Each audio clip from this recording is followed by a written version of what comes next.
Mallory's a visual designer who has almost found the perfect balance of getting enough gaming in after her daughter goes to bed and getting enough sleep at night.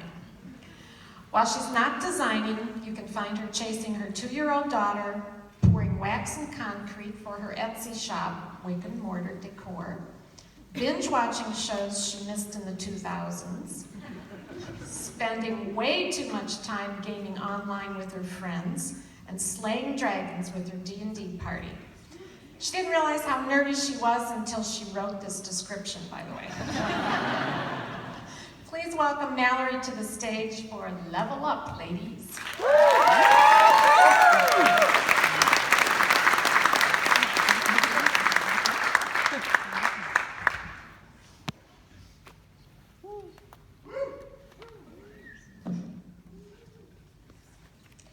Video games have been a part of my life for as long as I can remember. When my husband and I found out we were expecting, I couldn't wait to share the news that a player 3 was joining our party. As we dreamed about the day she could play her first video game with us, I couldn't help but remember what it was like growing up as a female gamer. Because games were never really marketed to me. They were marketed to this guy.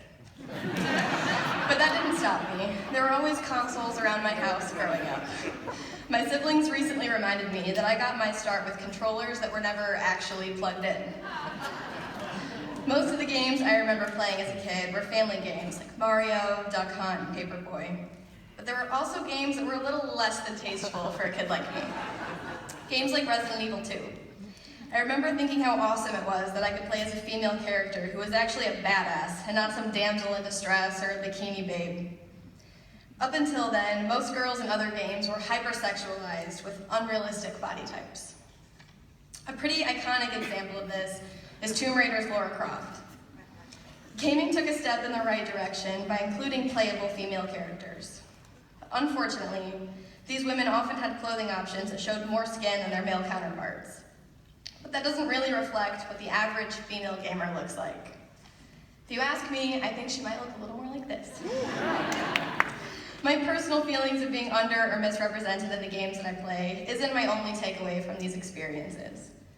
Not only did I fall in love with their storytelling, game design, and influential soundtracks, I also remember learning one of life's most valuable lessons, learning how to lose.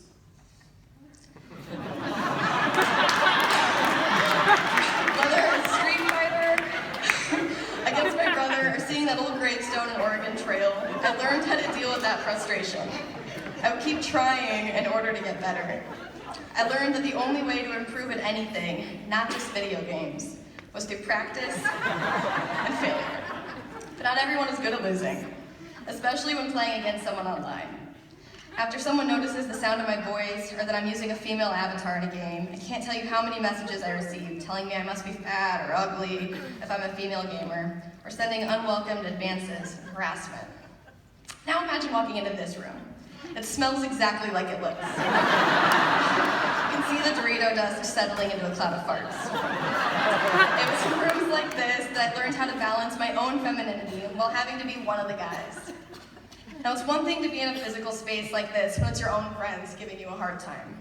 But it's a completely different experience when you're playing online in a digital room with a group of random guys. Imagine being the first girl these guys have ever played a game against. Now imagine beating a group of those same guys in a competitive game. You can imagine that that loss is not well received. I always felt like I had to win in order to prove that I deserved a seat at the table. It was hard enough to convince these people that I should be allowed to play, but it was another thing to convince them that I could be just as good, if not better, than they were. This competitive nature led me down a path of having to justify my skills or abilities. I'm constantly having to prove that I'm a worthy adversary. Combating this kind of verbal and online harassment isn't easy. It starts by calling out your friends when they make those harmless comments, thinly veiled as jokes, or by reporting users who participate in hateful behavior. But video games aren't always about competition or social interaction. It's also about improving your hand-eye coordination and your reaction time. A few years ago, my husband and I were driving down a snowy highway. After hitting an icy rumble strip, he swerved back on the road, spinning into a 180, facing a semi-truck head-on. Before I could finish screaming, he whipped the car back around and had us safely on the shoulder of the road.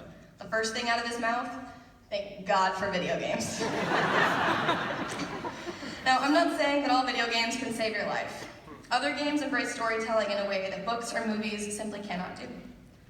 By playing as an active participant in these stories, you can make moral and ethical decisions that translate to helping you become a better person, making better decisions in your own life.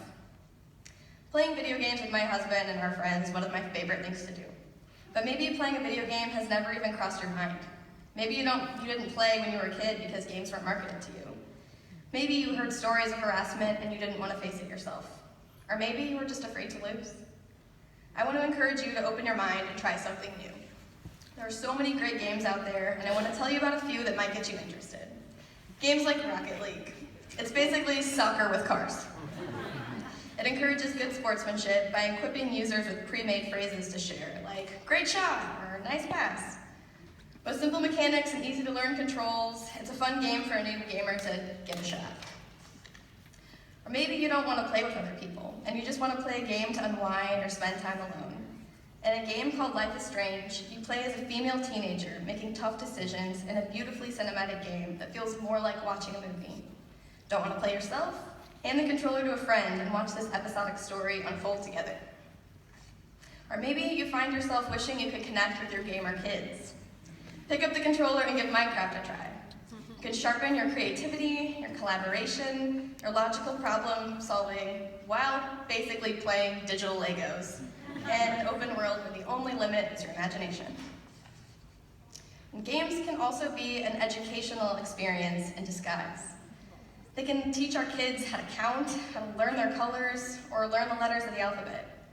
Games have come a long way since I was a kid, but we're not there yet. Unfortunately, it's still tough to be a female gamer. The gap is closing, but we're still a minority.